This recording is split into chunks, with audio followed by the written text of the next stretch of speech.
Don't stay out past curfew in Tanner Falls. Posted by First Breath 1 on Our No Sleep.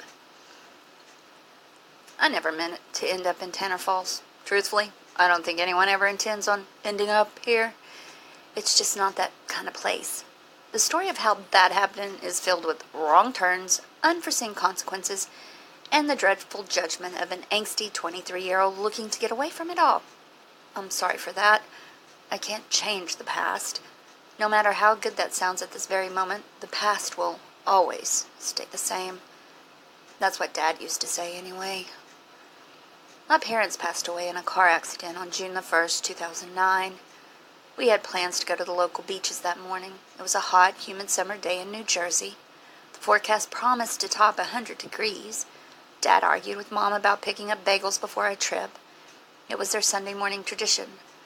But Dad knew there would be traffic. He knew the tourist assholes, as he called them, would be spinning down the roads all at speeds. Those clowns never respected the locals, he said. They never understood the stress their presence brought every year. It was almost like he knew what would happen. Dad tried to avoid the collision. He swung the wheel to the left a little too aggressively. The man swerved a little too suddenly. Maybe he was already too late.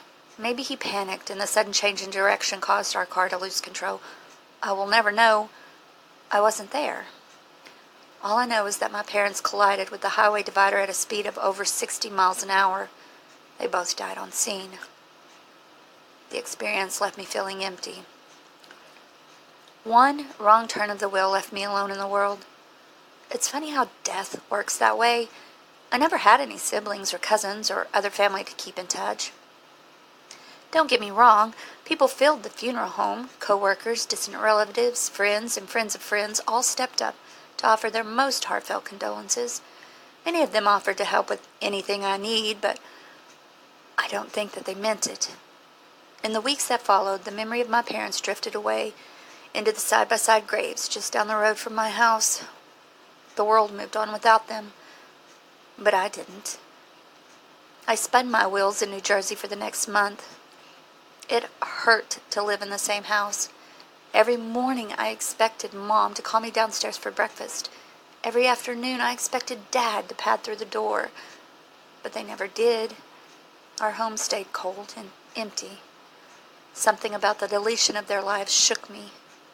Nothing stayed the same, and yet everyone else did. I realized around that time that I needed to leave. I was lucky to be financially secure at the time. My job in web development allowed me to work from home, so it never really mattered where. Nothing really kept me in New Jersey anymore. And so, one morning, I packed up my truck. I asked a real estate agent to put our house on the market. I waved goodbye to the neighbors, and I took off work. And then I left. I never really had a plan in mind. The feeling of slipping out onto the open road was liberating, but once it wore off, the lack of a strategy really started to sink in. I wandered the highways for a few days. I slept in my car most of the way just to save money. And one night, a Walmart employee knocked on my window at 2 a.m. He told me to go home. The shame of that moment finally got my ass in gear. I spent the next 2 days straight on the road. I didn't sleep during this time. The highway exits started to blend after a while. There were plenty of good options. I passed cities like New York and Philadelphia and D.C., but all of them seemed to be too infested with people for me. Traffic picked up the closer you got. Drivers became angrier, and the rest stop employees seemed shorter-tempered. I wanted woods. I wanted scenery. I found my ideal destination a week after leaving Jersey. The first thing that caught my attention about the town were the trees. Only bits and pieces of the Tanner Falls peeked out from the highway. The rest stayed hidden behind 100-foot-tall oaks and pines in a winding road that wove its way through them all into the forest. The mystery of that road felt infatuating, like the very secrecy of it left the passerby wanting more. I pulled off at the next exit and decided to take a second look. Loose bits of gravel groaned and shifted under my tires on the exit. The connecting street must not have been paved in years. The fact only added to my excitement. a lack of paving usually meant a lack of people, and a lack of people could only be a good thing. People started to piss me off more and more those days. After a few feet, the road dipped suddenly and opened up to a wide open valley a few miles long. I slammed on the brakes just to keep from launching into the air over the incline. Once it steadied, I looked around and got a glimpse of the breathtaking little town below me. It was truly beautiful. The city itself only consisted of 5 to 6 main buildings in the snow-stained center. A few dozen magnificent houses sprawled out from that point, with several acres of property attached to each. McMansions, as my mom would have called them. I started to worry about money just after parking in the general store lot. The town looked impeccably designed. Christmas banners and decorations hung from every street sign and building. A lot of the well-dressed people looked at me suspiciously as I slipped out of my car in jeans and a tee. I expected that part. Locals always have a way of recognizing outsiders from the start. The only real estate office in town had one of those flickering open signs. A picture of a woman in a sharp-dressed suit stood confidently on the stenciled glass window side. I knocked 2 times. Rickert Realtors, the best and only deal in town. Nobody answered. I considered leaving and giving up altogether. The town seemed to live a little bit above my price range. I noticed several high-end fashion stores down the block. Finally, after one more knock, a woman stirred underneath a blanket on the dated blue couch. I recognized her face immediately from the ad. She stood awkwardly and tied her hair back into a ponytail, all the while wiping crud from her eyes. Then she smiled and strutted towards the door as if the whole thing never even happened. "Hi, sorry about that. Welcome to Tanner Falls. My name is Madeline. Come on in." I opened the door and stepped inside a cramped office space. The place seemed only 20 feet wide. An awful stench of mothballs and dirty carpeting passed through the clicking fan. A coffee pot beeped aggressively in the corner and Madeline rushed to cool it. "Hi, I'm hoping to look at any listings you might have in town, if that's all right," I asked dubiously. She seemed surprised. "Oh my, really? Actually, yes. What brings you to our little town? Family?" I smiled and stuttered a bit to myself. "Oh, yeah, I have family from the area," I lied. A bad lie. "Not in Tanner Falls, though, nearby." She nodded hesitantly. After a quick conversation, I learned there were 2 listings in the area. Only one seemed to fall within my modest price range. The owners were apparently looking for a quick resolution, and Madeline handed me the address and a couple of stat sheets. I asked to see it. I fell in love the moment after we pulled up outside. The Colonial reminded me a lot of my home back in Jersey. It held 3 stories, 4 bedrooms, 2 bathrooms, and a finished basement. A lengthy veranda wrapped around and met a plush green lawn in the front and backyard. The grass looked recently mowed. "Former owners just moved out in January," Madeline explained as she got out of her rusted Pontiac. We looked around for the better part of the afternoon. The backyard contained an acre and a half of property that stretched into an empty, meandering woods. I checked the utilities to the best of my knowledge. Everything worked. The entire scene seemed like something out of my dreams on the road. I was downright giddy and all too ready to make a hasty decision. "I'll take it," I told her. Madeline again looked surprised, but the prospect of a sale quickly erased her doubt. She put on her game face and powered through the details. "Oh, wonderful. There is some red tape we have to go through first. Obviously, your bank and ours will have to go through the paperwork. Do you have a lawyer assigned? The mayor, Mr. Tanner, likes to meet all new residents." I nodded and returned to my car to collect all of the relevant information. By the time I got back, Madeline was on the phone with someone I presumed to be the mayor. I knew nothing about home buying. It didn't seem weird that the man wanted to meet me. Yes, sir. New arrival. I'm not sure. Can you come by and meet him this afternoon? Wonderful. Thank you, sir." She hung up and turned to me in excitement. "With any luck, we can get this thing done today." Great. I checked Google and I don't see any hotels in the area. Is it okay that I sleep in my car if not? I asked. Madeline suddenly looked seriously concerned. The mayor can address that point." We waited out front. I passed the time looking at things outside, like the air conditioner, siding, and garage. Each of them seemed to be relatively new and recently maintained. Pictures of my potential future flooded my mind as Madeline paced nervously by the street. Mayor Tanner pulled up in a fully loaded Range Rover a half hour later. Nothing about the man appeared intimidating as he hopped down from the oversized truck. He was short, at least 5'5", with light blonde hair, matching beard, and a sagging belly. He wore a red checkered flannel shirt. He tripped over the lip of the curb while walking up to greet us. "Afternoon, sir. I hear you're interested in living in our beautiful little town." We talked briefly about the neighborhood and nearby essentials and nearby activities. The lawyers promised to be done with the deal within the week. When I asked to sleep in my car for the night, Mayor Tanner's face turned hard for the first time. He looked at Madeline and gave her an accusing glance. "Son, there's one detail about this town you should already know about. We were founded by Norwegian settlers in the early 1800s. Some of them are my ancestors. Those settlers had a tradition on their island called a port forbund.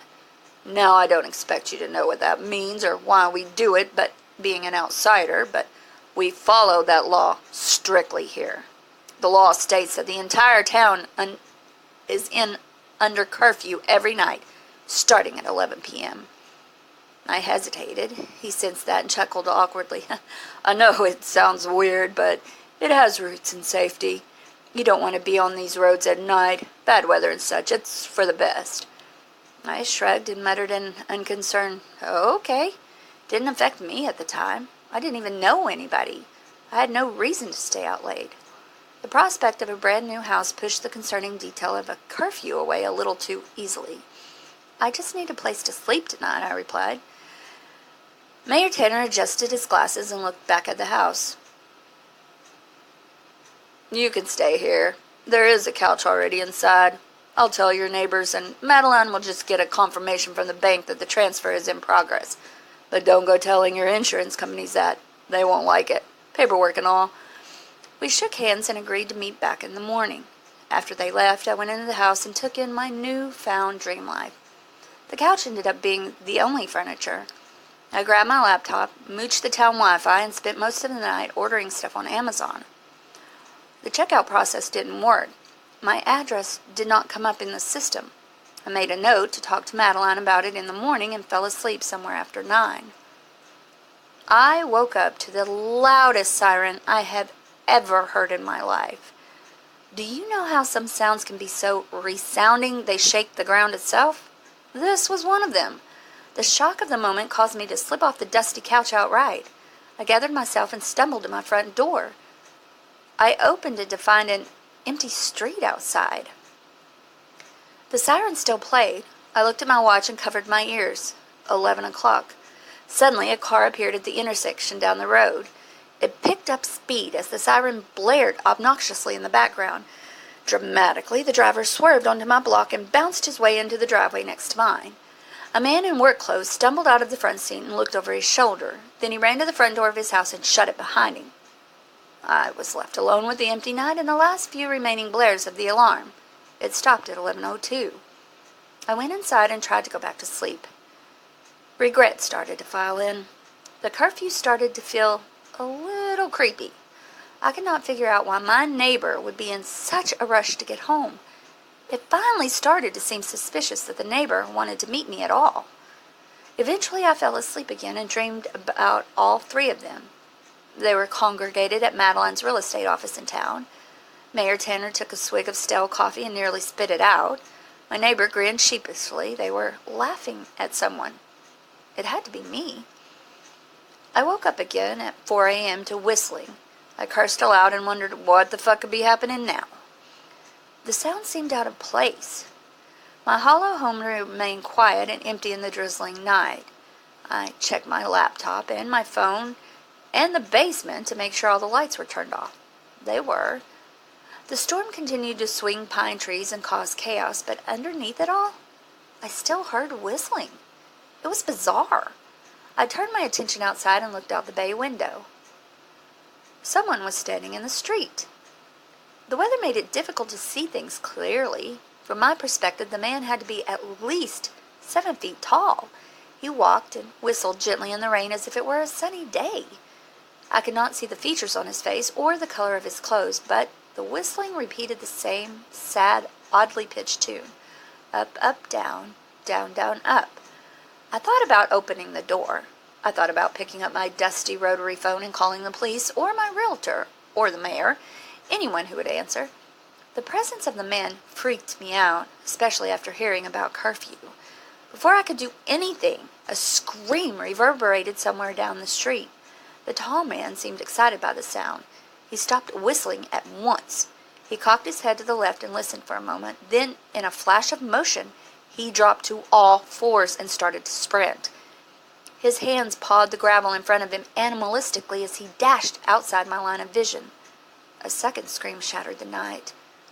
I rushed to an adjacent window in the house. The high-pitched tone implied a woman's voice, but it was impossible to see her.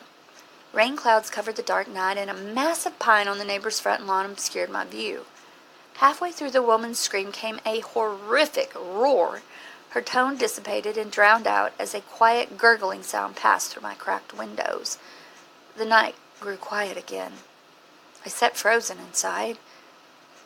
And then somebody started to whistle again. Up, up, down, down, down, up.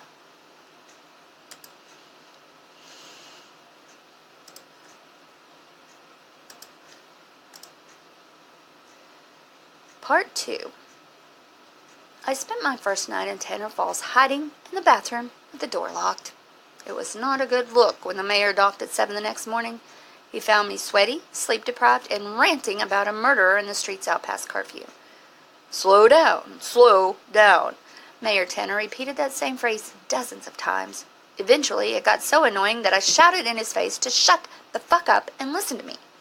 After a pause, I felt bad for this aggression and tried to explain my experience in a more reasonable tone. Look, I know what I saw last night. A woman was screaming in the streets. I think someone killed her. I saw a man out there, a very tall man. He was whistling. Mayor Tanner stared seriously through the drifting snow on my porch. The temperature dropped overnight. The mayor wore a button-down and khakis now, a vast difference from the casual clothes of yesterday. The charm from our first encounter quickly wore off as he shifted his weight and tried to look intimidating. I am listening, but don't raise your fucking voice to me again, boy. His change in tone made me shiver. He still didn't look intimidating, but something about his voice or cussing meant business. I apologize. I don't feel safe here. I want to avoid the cell. Mayor offered a polite smile and pushed his way into my house. I came by to tell you that the purchase went through. We rushed everything like you asked. Your agent offered the list price, so no pushback from the seller sides. No pushback from our side, obviously. Everything is done, son. You are now a homeowner. That fact hit me like a lead weight. There has to be some way to stop it. He interrupted me before I could finish. I can't help you with that. I just came here to tell you what I told you. Talk to your bank, talk to your real estate agent. Maybe they can resolve it. The mayor looked around the house nostalgically. As for what you think you witnessed last night, please talk to my brother, Sheriff Tanner. He will want to hear about it. It was my turn to stare as I took in the onslaught of information. Some of it made sense. I hoped my bank could still cancel the transaction. I thanked the mayor and tried to appear less crazy. I was just a kid, after all. I thought the problem could still be solved. Thank you for coming by, I said awkwardly as Mayor Tanner made his way back towards the door. By the way, I had some trouble ordering things online. We have a P.O. box. Check with your neighbors and introduce yourself. You're a part of this community now. The moment Mayor Tanner hopped into his Range Rover, I pulled out my cell phone and tried to call the bank, but there was no signal. I tried the rotary phone in the house and found it dead as well. I rushed outside to find the mayor gone and 6 inches of snow stacked up on my driveway. I tried to fiddle with the wires for a little. I checked my laptop. No luck. I decided to check if the neighbors had a signal before trying to get to the sheriff's station. The man who nearly missed curfew the previous night was outside, shoveling snow from his driveway. I called out to him from the porch while shivering like an idiot in basketball shorts. "Hey, neighbor, nice to meet you." The man waved enthusiastically back. He wore a parka and overstuffed beanie. I could tell he had to be in his 60s. I shuffled through the slush on my sidewalk and cursed myself for not having smarter clothes as I approached their house. "Hey, did you hear anything strange last night?" I asked through cupped hands. My neighbor stared at me and shook his head. "God, I'm sorry, I'm so rude. My name is Matt. I just purchased the house next door." The man smiled this time. He had light skin with bits of curly brown hair sticking out from under his hood. Those curls shook aggressively when he shook my hand. "Matt, nice to meet you. I'm John. My wife inside is Karen. My daughter is Isabel. You're probably worried about the cell service, huh? You and my girls both." I laughed and relaxed a bit. John chuckled. John chucked his shovel and invited me inside for breakfast.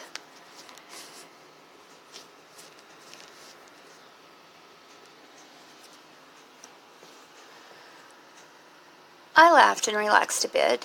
John chucked his shovel and invited me inside for breakfast. Their house looked a lot like mine, but clearly furnished by someone with a lot better taste than my dream dorm room style. I met the missus in the kitchen and found her to be around the same age as her husband. John cooked up some delicious eggs and bacon while Karen asked about my family and life back home. I told her the whole story. My parents, the trip, the things I saw last night. I didn't leave out a single detail. The panic from my experiences had still not worn off. About halfway through, a teenage girl with blonde hair walked into the kitchen and shyly slid into an empty seat at the table. When I finished talking, she introduced herself as Isabel. "You know, porterhood only became mandatory a week ago." John smashed his spatula against the counter softly. "Izzy, shut up now." Isabella snorted and continued, "Or what? They'll hear us. He deserves to know." John turned back to his eggs and muttered something under his breath. "It's like you said. We were founded by Norwegian settlers. Those settlers preferred having a curfew, but there was never anybody around to enforce it. People came and went in the night as they pleased." I nodded and took a sip of my coffee while Karen picked nervously at her nails. "So what changed?" Isabel leaned over the table and stared at me intently. She had beautiful bright blue eyes that stuck out against her white tee and shorts. "Mayor Tanner's daughter got in a car accident up on the highway. The curfew's been mandatory ever since." John moved to quiet his daughter again, but before he could, a familiar alarm started to blare in the snow-swept streets. No, it's still morning. Why would they do it now? Why now?" John muttered angrily to himself as he checked all of the door locks in a hurry. Karen squeezed her glass so hard it shattered. "What does that mean? Does that mean curfew is ending? Maybe I should get back to my house," I started. "The alarm only sounds when Port for Bud has begun," Isabel finished. "There's no time. You have to stay here," John insisted as he grabbed an unseen shotgun from behind the electrical fireplace. Panic seemed to encircle the room as Karen began to weep openly in her chair. I reached out an awkward hand to console her, only to have it slapped away. "Don't touch me," she spat. "Whoa! What the fuck is happening?" I asked. Isabel ran over to us and tried to calm her mother down. Karen shooed her away, too. She walked over to a couch in the living room and laid down. John stayed perched by the window with his gun. We all stayed quiet as the alarm finished its round. And then somebody started to whistle. "There's one more thing you need to know." Isabel grabbed my shoulder and whispered nervously. Screams started to fill the streets. Karen moaned from the couch. "The beast can only eat past Port for Bud." Part 3. I spent my second day in Tanner Falls staring at snow through cracks in John's window. There wasn't much else to do. Karen continued to cry on the couch. People continued to scream in the streets. Isabel continued muttering weird shit, and John continued telling her to shut up about it. "The beast only eats past Port for Bud." She must have repeated that stupid fucking phrase 1,000 times. John and I boarded up every outlet in the house shortly after the alarm started. The crazy little family actually seemed well prepared for the situation. John had some rotted wood from past year's deck remodeling still stuck in the backyard. He kept it inside after the first night of curfew. The nails were rusted and bent to shit, but the board stayed attached to the molding just fine. We each nailed up side by side for a bit before he finally turned to his sobbing wife and tried to offer her an apathetic solution. "Izzy, please, take your mother downstairs. You'll be safer there." Isabella seemed more likely to fight than listen to her father, but John patiently raised a finger and gave the look of a dad who meant business. His teenage daughter hushed up accordingly. "Mom will be fine, you will be fine, I will be fine. We just need to be smart, Iz. We got an extra pair of hands now, anyhow." He pointed to me. I smiled and tried to not look creepy. That probably didn't work. Isabel muttered something under her breath and grabbed Karen under the shoulder. Karen got to her feet and proceeded forward like a zombie. The two of them disappeared down the stairs in an awkward stutter step as another person screamed outside. John winced. Once they disappeared, he grabbed me by the shoulder and led me to a plush red love seat by the living room window. "I am sorry, kid, truly. I wanted to ease you into this." I tried to keep my voice down, but the growing panic of the last few moments finally needed to be released. It just so happened to be in front of the only person that seemed trustworthy in a week. Ease me into what? What the fuck is going on here, John? Who is screaming? My new neighbor shifted uncomfortably and stared at me for a moment, like he was evaluating my trustworthiness. Then he looked back outside through a crack in the boards and spoke in a quiet tone. "You know, Karen says that she recognizes them sometimes." He paused and looked back at me with a forced grin. Something about the awkwardness of it made me uncomfortable. "The screams, I mean, of course." "John," I started. Hey, I'm just saying." He raised his hands and seemed angry that I cut him off. I shut up. "How about that, right? Never knew it was possible, but I'm not much of a research guy. Are you?" John suddenly jumped away from the window in a panic and began to look for his gun. I tried to help. He found it a moment later in the same spot he left it at, sitting in the kitchen behind a garbage can. The relief of that moment caused John to collapse on the floor and breathe a sigh of relief. He looked at me with the face of a man inches away from giving up. "Karen counted 20 of our friends since last weekend," he sobbed. It was uncomfortable to see a grown man cry. "Her best girlfriend, my best guy friend, Izzy's old boyfriend, the mailman, you name it. Even our fucking pastor got axed sometime last week. And I heard that one too." John coughed and rested his arm on the banister like he wanted to give up. "Excuse my language, son. Not the right example to set in my own fucking home." I chuckled at the irony and the fact that he thought cursing could be our greatest problem here. Then I walked over and helped him to his feet. John looked at me like I was nuts. I patted him on the back and set him in a second seat by the window. "Why don't you leave?" I asked gently this time. He snorted in my face. "You don't think we tried?" "I tried every goddamn day, boy. By the time I get close to the highway, that damn buzzer sounds off like a bat out of hell." "Last night?" "Yeah, exactly. You caught me flying by the seat of my pants just to get back. I thought there was enough time. My watch said 6 o'clock when I left." "How can that be? You're right next to the freeway. It's only 5 minutes away." "That's what I'm trying to fucking tell you. There's no rules. The curfew changes the time, changes everything, changes every day, and I don't know why or when or how. The only order is disorder." "Okay." I couldn't think of anything else to say other than the next obvious question. "What's out there?" John snorted again. The wind started to slam against the house and shake the foundation. I shivered uncomfortably and listened to another scream. It was too distant to hear a voice that time. "Everyone has their theories." John spit in disgust. "Karen says the mayor made a deal with the devil. Isabel's wrapped up in some kind of Norse mythology horse shit. I don't know, son." He got back to his feet and shuffled over to a loose board. "All I know is that this house needs to be protected from whatever the fuck is out there." I agreed. And so I spent all of the morning with my eyes on the snow.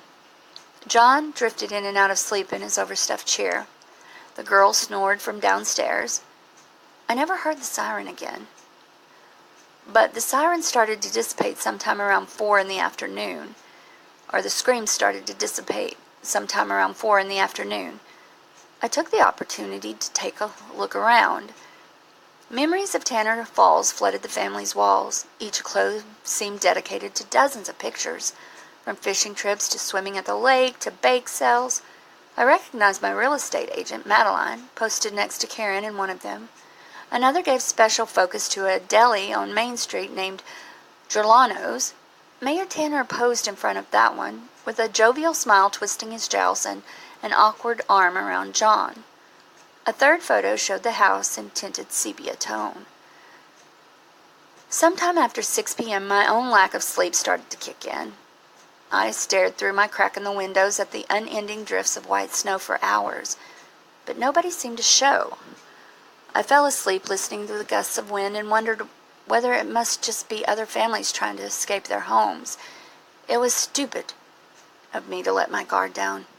I know that now, but I trusted them. It didn't matter now. I woke up hours later to an earth-shattering roar from something outside. The sound made me sit up quick. I smacked my head on a floorboard in surprise. From that fact alone, the beast had to be close. I listened intently, and after a moment a woman screamed. That part almost felt routine, but this time I recognized her tone. It had to be Madeline. I got up from my seat and looked around the room as claws clicked across the street outside. John was missing, but Isabel sat in his spot.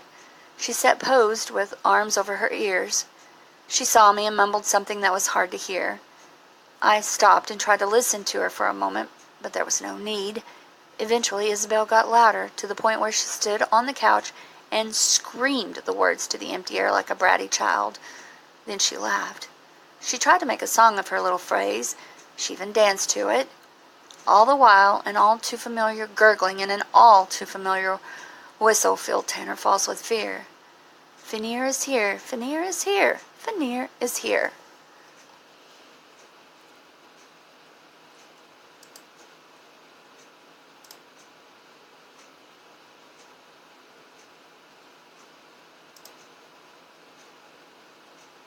Part 4.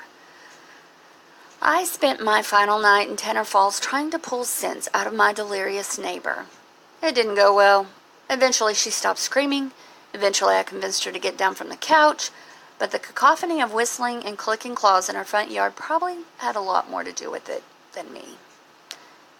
Calm down, please. You have to tell me what's going on. Who is Fenrir? Who is here? Please, Isabel. I don't know what the fuck any of this means, and I think they're looking for you and me. The last part was not just a blind threat. I could hear the man's boots from somewhere near the driveway. I recognized the rhythm of his weird little song from earlier. Down, down, up, up, up, down. They had to be on the property. Someone heard you, I whispered poorly. Isabel's bright blue eyes opened wide as we listened in silence. After a moment she mouthed and pointed. Upstairs. And so I followed. We tried to quiet our footsteps on the carpeted staircase, but the old wood creaked and groaned uncomfortably on the final ledge. Seemingly in response, a tired, grated voice called out in response from somewhere in the backyard. Here, Fenrir. Isabel rushed into the first open door. I followed inside and jumped behind a bed just as she bolted the lock and huddled beside me. We listened. Something started to dig. I know that sounds absurd, but it was like a dog who found a piece of junk buried in the backyard. The massive animal seemed tentative at first. It pawed nervously at the foundation of the house. Then it found its sweet spot. The creature dug so deep and quick that the whole house started to shake. Picture frames and knickknacks fell from countertops and shattered. Entire shelves dropped to the floor. I thought the whole house might topple over. Just as that same voice called out again, Enough! And everything stopped. I realized that Isabel was crying beside me. I gently pushed her face into my sweatshirt. I thought someone slipped me acid. I thought I was on a game show. I thought just about every single rational possibility, but I still did not expect what happened next. 2 voices screamed side by side from the basement. I knew whose screams they were. The man outside spoke again, so loud through the storm that I wondered how the whole neighborhood could not hear him. "Bring them." The house shook again before the screams petered out pitifully. Blood dripped on the deck. At least the beast was merciful enough to slit their necks first. Around that time I realized that the gurgling never came from the victims. The man speaking spit up a little bit as he chewed through the limbs of Karen and John. This time I could hear his teeth grind against my neighbor's with the clarity of being only 2 fucking noises above where it was happening.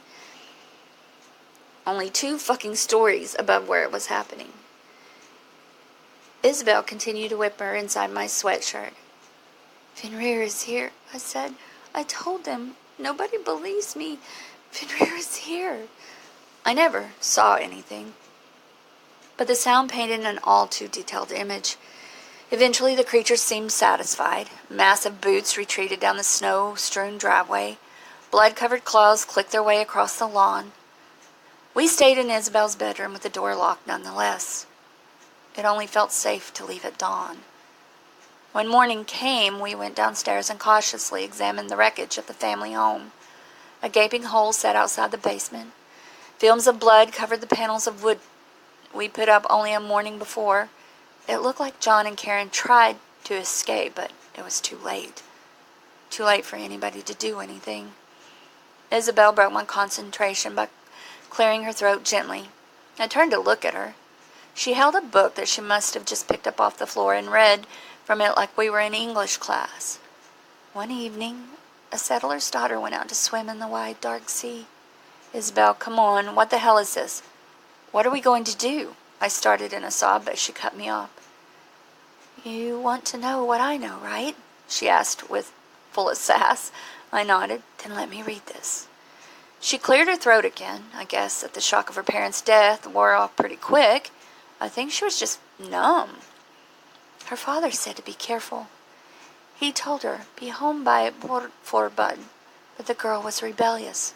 She swam out into the sea further than any man could see, and then she disappeared. She paused and shifted her hips like a schoolteacher. Her father felt hopelessly guilty. He paid the fishermen and sailors in town huge sums of money just to try and see if they could summon his daughter from the sea. But nobody did. He searched for her himself for years, until he eventually became the lonely man who waited by the sea. Isabel looked at me to make sure I was listening. One day, Loki approached the same sad man on the beach. The god told the man that he could bring back his daughter from the sea. She would be alive and well within a week, but he would only do it for a fee. Isabel sniffed softly, then stiffened her upper lip. Loki needed a place for his son, Fenrir, to feed, she said triumphantly, and so they struck a deal. The town would allow Fenrir to feed on his village only past curfew hours, as a means of warning to other children in town. The pact would remain in place without suspicion until the time the farmer died. "So that's what you think happened?" I asked in disbelief. "Who do you think wrote this?" "Mayor Tanner. Mayor Tanner is obsessed with Norwegian mythology. He made us memorize all the gods' names in school. Who does what? Do you think it's a fucking coincidence that his daughter just died? Do you think it's a coincidence some animal is roaming the town killing everyone?" I had to give it to her. It made sense. "If this is true, we need to get out of here. But if it's not, we need to get out of here." Before she could offer a sassy retort as to why not, the alarm sounded. Shock sent me to the floor as Isabel stood calmly at the window and tried to look outside. Go now." Good enough for me. I pulled off the boards to the front door in a panic, spilled outside into 2 feet of sifting snow. Isabel fell beside me. We scrambled like rats to the SUV sitting in my driveway. I still had the keys in my pocket. I unlocked it just as another scream echoed down the street. It's horrible to say, but I was glad that Fenrir had someone else for that feast. We got in the car and tried to back out before even wiping off the mounds of snow from my windshield. It was tough to maneuver at first, but eventually my SUV broke free of a drift and skidded down the street. Once I felt confident enough that the 4-wheel drive found a groove, I pushed the speed up to 20 and then 30. I tried to focus on the road while Isabel focused on the street. Halfway through our drive to the highway, she screamed. I only got a glimpse of the beast from the rear view, and I could only see pieces of its fur as the entirety of the shape took up more than my small little mirror could offer. I turned around for a moment and saw Fenrir in all his 10 feet tall glory. The wolf moved impossibly quick through the snow. For a sickening moment, I thought he might be able to catch us, but the car continued to chug forward. The alarm continued to sound. And then it stopped. Fenrir stopped as well. He sat on his hind legs like an absurd little house pup and watched us drive away. We turned a corner and he was gone. Isabel laughed hysterically from the passenger seat. The highway entrance stood only a mile down the road. We were home free. I pushed my foot to the gas pedal as far as it would go. We skidded out onto the first paved road, but I nearly crashed into the entrance ramp when Isabel reached out and swerved the wheel. I hit the brakes and screamed in her face, "What the fuck?" She pointed wordlessly into the woods. There was an old metal building that poked out from the tops of the pines. I had never seen it before, but it looked tall enough to hold a siren. Plus, Mayor Tanner hung from the top. I stumbled with the gears of the car and tried to get going again, but Isabel placed her hand on mine and nodded towards the tree line. The teenage girl that stepped out through the forest looked to be about her age. She had matted brown hair and with dirty, bloodied clothes. I thought she might make a move for our car as she stumbled forward. I pushed into drive and disappeared down the highway. I almost cried at the sight of traffic. Isabel only spoke again once we crossed the state line. "Did you know that I had a sister?" I shook my head. She nodded from the passenger seat without much surprise. Dad never talked about it. He felt guilty, I guess. Sarah and Lainey. Tanner died in his car after all. They stole it 1 week ago today. I sensed an explanation coming. Neither of us had eaten in days. We only slept in between shifts. I told her to wait. We pulled into a rest stop and I ordered some breakfast. She explained her story to me over cold bacon and warm tea. They were the crazy kids in town. She chuckled a bit as she stared at the food with disgust. Crazy is a nice word for it. They never went to college. They never got jobs. Both kids just wanted to stay close to home and party, so they bought an apartment in town. But 2 22-year-olds don't belong in a small place like Tanner Falls. That's what my dad used to say. Anyway, I stared at her. People came and went inside the crowded cafeteria, but nobody listened. Nobody knew the context of our situation. They got drunk that night. They took Dad's car from the garage and went out into a bar a town over. They were underage. Sheriff Tanner caught them, but they tried to outrun him once they got back into town. Isabella looked at me again with those beautiful blue eyes. They looked so hopeful. I didn't see that at the time. They hit a tree and died in the exact spot we just saw her. The pieces started to flow together. I stared at my egg sandwich stupidly as Isabel got up from her seat and said she needed to find a bathroom. I deliriously agreed while trying to think up our next strategy. I waited for half an hour. She never came back. I looked around inside the rest stop probably a lot longer than I should have, but I still trusted her. I did not think she could just abandon me, and yet when I finally made my way back to the spot we parked the car, it was gone. So were my keys. I've not seen or heard from her in 3 years. Eventually, I made my way back to Jersey. Eventually, I saved up enough money to find another place. I tried to put Tanner Falls behind me. Tried to write off the entire experience as a bad dream, but I can't erase my own memory, no matter how much I try. The past always stays the same, just like Dad said. Maybe it's the way that entrance road weaves its way through the pine trees. Maybe it's the way the town seems to invite mystery. Maybe it's the endless internet searches that have ended with little or no luck. Or maybe it's just the weird phone calls. They all share the same message. It's happening again. Come back to Tanner Falls.